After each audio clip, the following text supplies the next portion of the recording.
آپ نے Venice Lombardy کا یہ قول تو سنا ہوگا، winners never quit and quitters never one.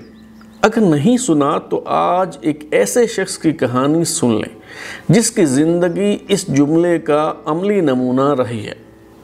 زندگی اس جہد مسلسل کا نام ہے جس میں تھک کر ہمت ہار دینے والوں کی کوئی جگہ نہیں۔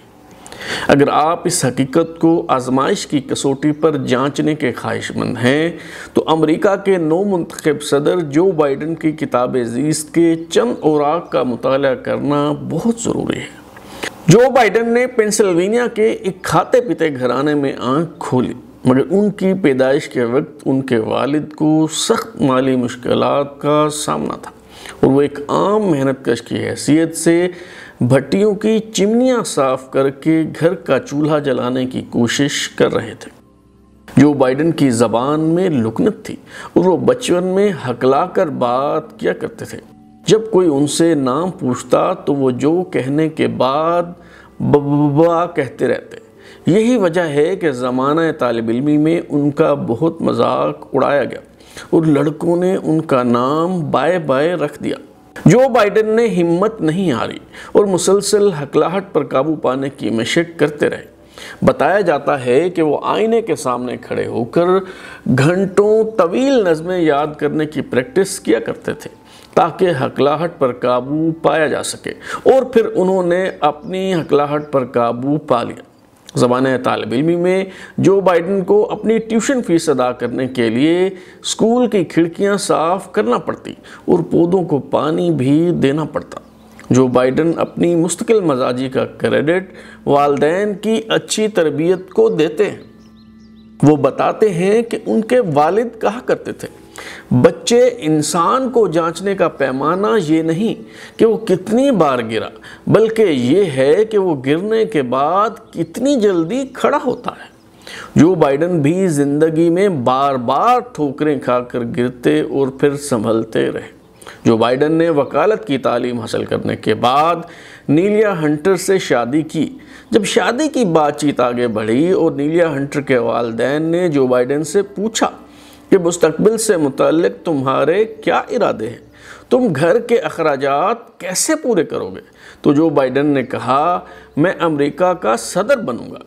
اس وقت سب نے بائیڈن کی یہ بات ہنسی میں اڑا دی اور کسی کے وہم و گمان میں بھی نہ تھا کہ یہ نوجوان ایک دن امریکہ کا صدر بن جائے گا۔ جو بائیڈن امریکی صدر جان ایف کینیڈی کی شخصیت سے متاثر تھے، اس لیے انہوں نے عملی سیاست میں قدم رکھنے کا فیصلہ کر لیا اور 1970 میں ڈیموکریٹک پارٹی کے ممبر بن گئے۔ اسی سال وہ نیو کاسل کاؤنٹی کے کونسلر منتخب ہو گئے۔ 1972 میں ان کی زندگی نے تب ایک نیا موڑ لیا جب ڈیموکریٹک پارٹی نے اس 29 سالہ نوجوان کو ڈیلاویئر اسٹیٹ سے منجھے ہوئے ریپبلکن سیاستدان جے کیلب بوگز کے مقابلے میں الیکشن لڑانے کا فیصلہ کر لیا۔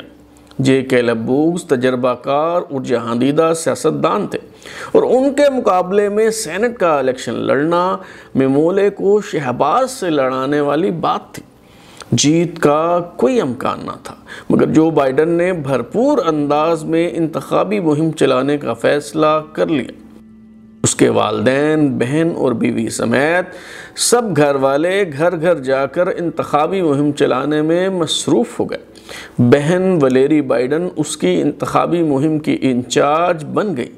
کوئی بھی جو بائیڈن کو سنجیدگی سے نہیں لے رہا تھا اور تجزیہ نگاروں کا خیال تھا کہ جے کیلب بوگز بآسانی یہ الیکشن جیت جائیں گے۔ 48 سال قبل انہی دنوں یعنی نومبر میں الیکشن ہوا تو جو بائیڈن نے یہ نشست جیت کر نئی تاریخ رقم کر دی۔ وہ امریکی تاریخ کے 5ویں کم عمر ترین سینیٹر منتخب ہو چکے تھے اور انہوں نے اپ سیٹ نتیجہ حاصل کر کے بہت بڑا سیاسی برج الٹ دیا تھا، لیکن ابھی ان کی آزمائشیں ختم نہیں ہوئی تھیں۔ اس فقید المثال کامیابی کے چند ہفتوں بعد ہی ان کی بیوی کرسمس کی خریداری کر کے واپس آ رہی تھی کہ ایک ٹرک نے گاڑی کو کچل دیا۔ حادثے میں جو بائیڈن کی بیٹی اور بیوی دونوں مارے گئے، جبکہ دونوں بیٹے شدید زخمی ہو گئے۔ اپنے پیاروں کو کھو دینے پر جو بائیڈن اس قدر دل برداشتہ اور مایوس ہوئے کہ خودکشی کرنے کے منصوبے بنانے لگے۔ جو بائیڈن کا خیال تھا کہ اب یہ زندگی بے معنی اور بے مقصد ہو کر رہ گئی ہے۔ غم و اندوہ کی اس کیفیت میں حلف اٹھانے کی تقریب بھی گزر گئی، مگر پھر جو بائیڈن کو خیال آیا کہ جن لوگوں نے مجھے اس کامیابی سے نوازا ہے میں ان کا مکروث ہوں، مجھے ان کے لیے جینا چاہیے۔ چنانچہ جو بائیڈن نے اپنے زخمی بیٹوں کے سرہانے ہسپتال میں کھڑے ہو کر بطور سینیٹر حلف اٹھایا۔ اس کے بعد جو بائیڈن کو اپنے علاقے کے مستقل نمائندے کی حیثیت حاصل ہو گئی اور وہ 2009 تک مسلسل سینیٹر منتخب ہوتے رہے۔ جو بائیڈن نے پہلی بار 1988 کے انتخابات کے دوران صدارتی امیدوار بننے کا فیصلہ کیا، مگر ان پر تقریر چرانے کا الزام لگ گیا۔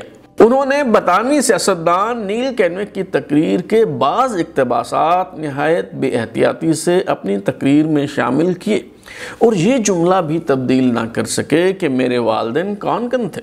یہ جملہ برطانوی سیاستدان نے اپنے والدین سے متعلق کہا تھا۔ تقریر چوری کرنے کے معاملے پر تنقید ہوئی تو جو بائیڈن صدارتی امیدواروں کی دوڑ سے الگ ہو گئے۔ 2007 میں انہوں نے ایک بار پھر صدارتی الیکشن میں حصہ لینے کے لیے متحرک ہونے کا فیصلہ کیا، لیکن درکار حمایت دستیاب نہ ہونے کے باعث انہیں اس بار بھی دستبردار ہونا پڑا۔ تاہم جب باراک اوباما ڈیموکریٹک پارٹی کے امیدوار نامزد ہو گئے تو انہوں نے جو بائیڈن کو اپنے ساتھ بطور نائب صدر لینے کا فیصلہ کر لیا۔ جو بائیڈن امریکی نائب صدر تھے تو انہیں ایک اور صدمے سے دوچار ہونا پڑا۔ ان کے دو بیٹے جو 1972 کے ٹریفک حادثے میں شدید زخمی ہوئے تھے، ان میں سے ایک کو برین ٹیومر ہو گیا۔ بائیڈن کا بیٹا بیو ڈیلاویر اسٹیٹ کا اٹارنی جنرل تھا، مگر علالت کے باعث اسے نوکری چھوڑنا پڑی۔ جو بائیڈن 1972 سے مسلسل عوام کی سینٹ میں نمائندگی کرتے چلے آئے ہیں، مگر ان کے پاس اپنے بیٹے کا علاج کروانے کے لیے پیسے نہیں تھے۔ دنیا کے طاقتور ترین ملک کے نائب صدر نے اپنے بیٹے کا علاج کروانے کے لیے اپنا گھر بیچنے کا فیصلہ کر لیا۔ صدر باراک اوباما کو یہ بات معلوم ہوئی تو انہوں نے نائب صدر جو بائیڈن کو گھر بیچنے سے روک دیا اور علاج کے لیے درکار رقم اپنی جیب سے فراہم کر دی۔ جو بائیڈن کا بیمار بیٹا صحت یاب نہ ہو سکا اور مئی 2015 میں کینسر سے لڑتے ہوئے زندگی کی بازی ہار گیا۔ جوان بیٹے کی موت کا دکھ سہنا آسان نہیں ہوتا۔ یہی وجہ ہے کہ جو بائیڈن نے 2016 کے صدارتی الیکشن میں حصہ نہ لینے کا فیصلہ کیا، مگر 2020 میں وہ نہ صرف ڈیموکریٹک پارٹی کے امیدوار نامزد ہوئے بلکہ ریکارڈ ووٹ لے کر امریکی صدر منتخب ہو گئے۔ جو بائیڈن کی جدوجہد سے بھرپور زندگی دیکھ کر محسوس ہوتا ہے کہ ناکامی کامیابی کا زینہ تو بنتی ہے، لیکن تب جب انسان ہمت نہ ہارے۔ اگر آپ کو ہماری ویڈیو پسند آئی تو اسے لائک کریں، کامنٹ کریں، شیئر کریں اور اس سلسلے سے جڑے رہنا چاہتے ہیں تو ہمارا چینل سبسکرائب کرنے کے بعد بیل آئیکن یعنی گھنٹی ضرور دبائیں تاکہ آپ کو نئی ویڈیوز کے نوٹیفیکیشنز ملتے رہیں۔ بہت شکریہ۔